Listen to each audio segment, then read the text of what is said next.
Hello and welcome to the show. This is not a quick tip, but it is going to be on some tips and I'm going to mimic it over here. So let's roll title.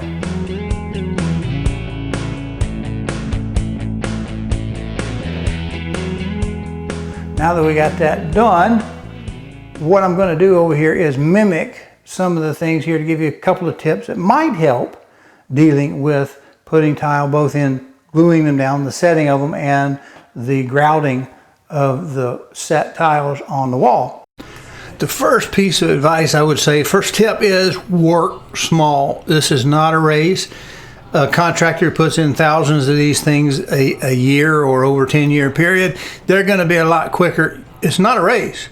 So work small. When you do your gluing, you're setting them, work small. Take your time, set each one of them perfectly. Get them as close to that as you can. When it comes to doing the grout, work small again. What it says on the container about working 5 or 10 square feet or whatever, that's an awful big area. Work a small area, and when you start to see it hazing over, it's probably time to take that sponge and make your first pass as it goes. Be careful again with your sponge. Even though you can squeeze it as hard as you can, it'll still want to run the little drips down there. You'll have to clean them off later. So just work small. Work at your speed. Don't worry about trying to get her done super fast. It's going to be there for a lifetime or until you rip it back off. It's just work small. Now, we'll start with a quick refresher in case you didn't watch that other video. Here are two trowels. You see this one has great big old teeth, right? Let me get it against the backdrop. There we go. Great big. This is for grout. This is for floors. Generally used for floors. Now this one is much lighter in the size of the lines it's going to draw. This is for glue, and an 1/8 inch versus a 1/4 inch. This, of course, get my sponge out of the way, is Mapei's Type 1. It cleans up well with water. It's easy to do. If you get your thing dirty, you just need to take your metal putty knife, scrape off what you can, soak it a little bit, come back, scrape that off after it's been soaked. It cleans up pretty well. It scrapes off of cabinetry pretty well. What I do is I will tape out where my line is. After I use my laser level to find where the edge of my bullnose is going to go, I'll come lay a piece of blue tape here and here. If you watch the Don't Do This at Home video where I did these two sides, you can see that in place. In that case, I was doing it because I was also going to have to prep the side of the box. But here we have the trowel. And normally I will do the same thing with it I would do with the other. I will take a little bit out of the container with this. I'm not going to dip my dirty trowel that has maybe some drying, semi-drying, clumpy pieces into the bucket. I want to keep this virgin and clean it all the time. So I'll take my trowel, dip some out, and butter the edge. And after you do a swipe, you'll find it'll get a big bulge right here. I'll come in, catch it, flip it, catch it, flip it. This helps keep my glue on the outside. That way I can come across, if I'm doing a row, and get my horizontal lines. There's a reason for doing horizontal lines too on a layout. If you're trying to like do this, center this thing, and I'll put a video tail in to see if I did a good job centering the hood on the wall and the tile against the wall as well, to see if any of this stuff actually works in real life. But that's what we do. We'll pull it across. Now, you can find some that will have little shark teeth or little triangles. I guess they work. There's a time when we have to use them down here, but most likely we'll take, and I'll let this, because this shows up good on camera, represent a piece of tile. With a gloved hand, take your glue and what we call back butter it, clean up with a straight edge, all the edges of it, to put it on. Now, if we have this back buttered, there's a technique I like to do, assuming when I put a bullnose on, it's the end of the line. It's the terminus, that we're stopping here. We're not coming across this line. So I like to get the bullnose, if I'm going to use it, in first so it can dry and get stable. Because if it's still a little bit fresh, it'll wiggle if I try to come against it too soon. Because I'm going to use, of course, spacers to do it. So let's assume we have the bullnose in place and this row in place. Now this can be a little soft, but it's backed up by everything below it and it's squished up with our spacers. I'll have the dry tile against a wet wall, and I'll put it right up as tight as I can to that bottom tile. So I'm just scraping in there, and then right up as tight as I can be against that bullnose, and then push up just a little bit. Then use my spacers to get the right distance here, and of course it would be over here. We'd line it up. So we'd use 2 on the bottom, 1 on the side. And what that does is if you'll start tight and push away, it keeps from dragging that type 1 glue out, bubbling it out toward the grout line. Because if you do that, it's okay, it's not the end of the world, but you'll have to come back with, say, a hawkbill or a metal scraper and come in here and dig that stuff out after it dries. Hey, appreciate you watching. Do me a favor if you will, subscribe to the channel, either the YouTube or the Rumble channel, which this appears in. And if you can, check the notification bell or settings to make sure that you get notified when new videos are posted. Appreciate it. Doing grout. I talked about I like to use this. This is the first time I've used it, but I used it for a purpose.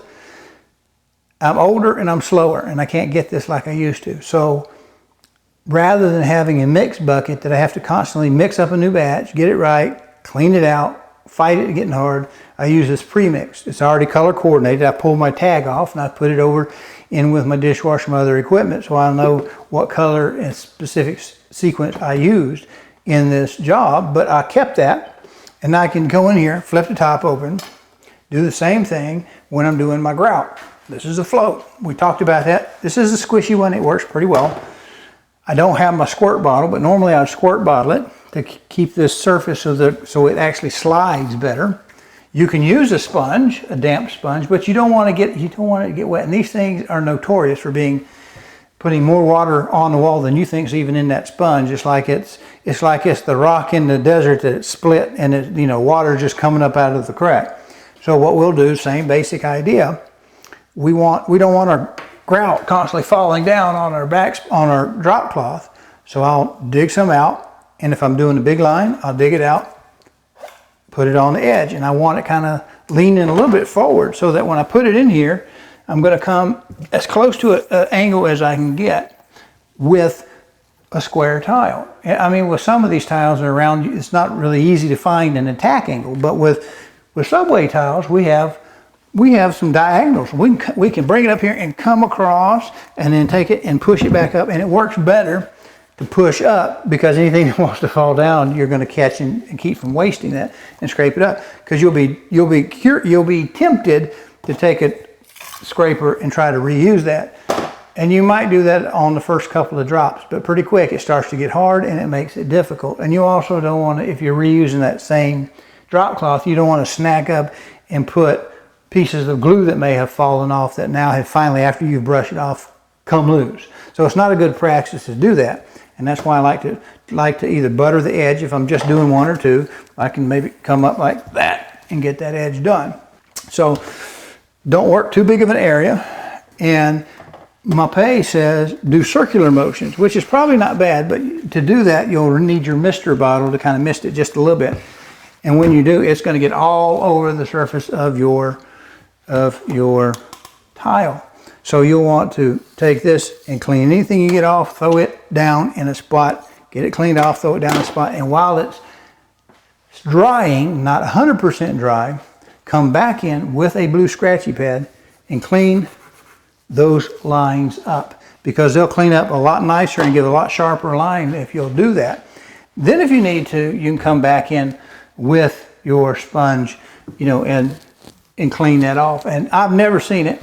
It says on the bucket or somewhere, you might not need more than a second pass. Well, I think that is bovine scatology. I've never seen one where we didn't clean it 4 or 5 times trying to get across it. And that's where these other numbers of scrapers come in handy. This is a little stiffer because we're going to have to scrape any residue that we have off and get it just perfectly clean before we try to seal it. So I know it would be easier and make more sense if I demonstrated that than had it already done. But like I said, I apologize when I'm putting it on. I'm working, especially with a job like this that can be kind of messy. I just don't want to get all that junk on my stuff. If you'll forgive me, I have to move the buckets right here to show you this next bit. I'll put them back. But what we would do is, imagine we're dipping into our grout container and we're doing the same thing. We're putting a little bit of a roll here. It's a little bit smaller than a hot dog. We put it up to that bottom edge and pull it up, put it up. And each time we're forcing grout in underneath that very bottom row. Because remember, our ledger method, we do up above and we come back in and back butter, put that lower first row in, but now we have that gap that we got to fill. So again, same thing, dip it in, pull it at an angle, dip it in, pull it at an angle, because we want it to be low, and if you have to, tap it, let it fall on the countertop, and then push it in and work it in. After that, you can come back with one that's got a rounded edge or fillet, and you can draw your line, or you do a straight edge if you want, however you want to do it. But go ahead and get that bottom edge packed in there as well. Oh, another thing I didn't put in the original video that I'm chopping this into, on the corners, you'll notice that where I do the bull nose, there isn't a corner there. It's actually a mitered corner, and that's because Lowe's, where I got the specific brand of tile, they don't sell a bullnose corner. Why, I don't know. But if you haven't selected your brand of tile, look for a brand that you can actually get a corner for if you're going to actually have one. Now, part of the beauty of just going at the edge of the uppers is I avoided all but one corner. And for one corner, I can miter it.